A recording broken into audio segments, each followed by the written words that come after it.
Vincular os resultados da seleção brasileira ao contexto político do país e do mundo nem sempre faz sentido. A apoteose de 1970 no México ocorreu no pior momento da tortura. Nos quartéis. O boom econômico dos anos Lula corresponde aos fiascos de 2006 e 2010. Momentos de esperança nacional, como a incipiente redemocratização em 1982 ou o Plano Real em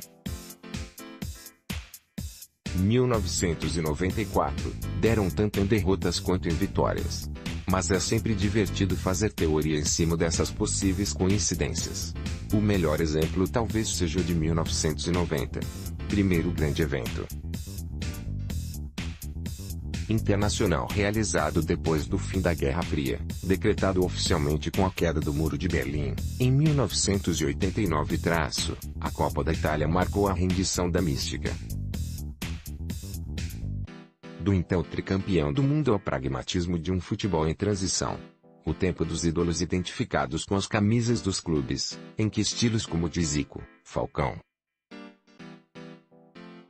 e Reinaldo viraram também os estilos clássicos de Flamengo, Inter e Atlético MG, havia ficado para trás. 10 atletas do time que estreou no estádio delle Alpi, em Turim, jogavam na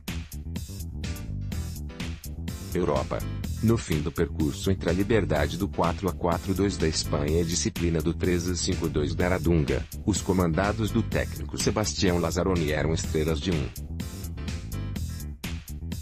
esporte cada vez mais globalizado e taticamente uniforme. Poucos anos foram tão trágicos, contraditórios e ridículos para o Brasil como 1990.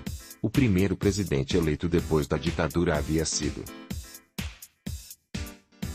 do Partido dos Militares. A abertura liberal das importações conviveu com o mais intervencionista dos planos econômicos de nossa história. Gravatas Hermès e uísque Logan vestiam e davam uma madeira elegante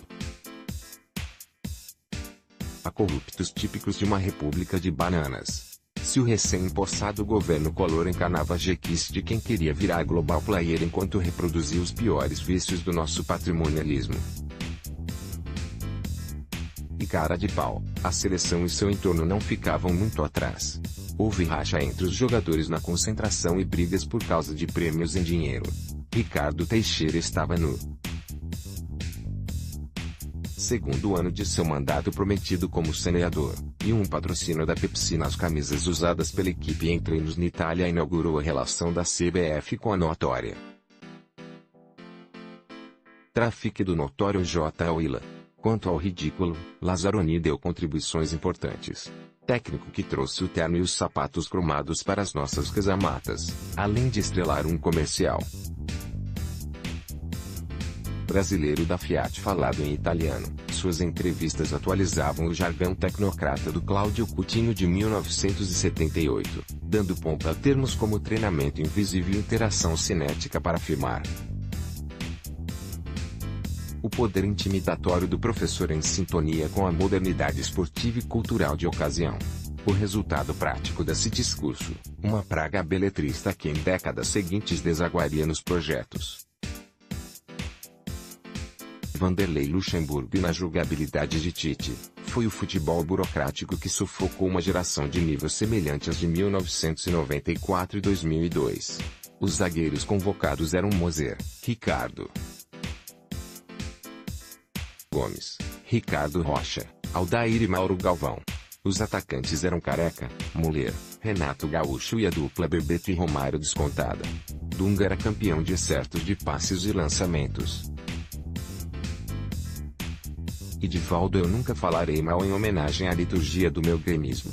Depois de 3 jogos cinzentos na primeira fase, com vitórias contra a Suécia, Escócia e Costa Rica, a qualidade do conjunto foi aparecer justamente na partida que nos eliminou, nas oitavas. De novo uma contradição e uma tragédia, numa Copa marcada por chuveirinhos e congestionamentos de meio campo, em que a promessa de futuro se baseava nas virtudes do rigor coletivo. A memória brasileira mais intensa e triste é a de um lampejo individual do grande craque do torneio anterior. Nele, ao fim de 80 minutos em que havíamos dominado a Argentina com posse de bola, triangulações e 3 chutes na trave, o Maradona até então pouco inspirado de 1990 resolveu encarnar o gênio de 1986 ao impor sua majestade as limitações do próprio time, e da Copa da Itália, e do universo como o conhecemos.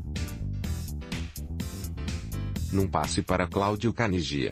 Foi um retorno abrupto ao que éramos e seríamos naquele ano maldito. Nos minutos derradeiros do quinto fracasso seguido desde o México, a transmissão da Globo desmontou o oficialismo que até então havia marcado a torcida de Galvão Bueno e Pelé. Na sequência, Faustão lembrou que o mundo não acaba nessas derrotas, chega do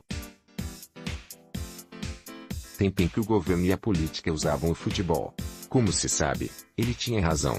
E também não tinha.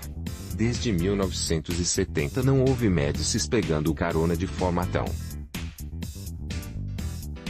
descarada na performance canarinho. Ao mesmo tempo, o mundo nunca precisou das Copas para dar a impressão de estar acabando.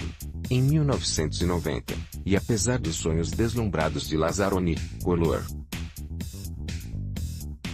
e companhia, todos sabíamos qual era a realidade. Basta reparar nas imagens recuperadas daquele eterno domingão. Antes do discurso de consolo do apresentador, entram comerciais de remédio, embutidos, extrato de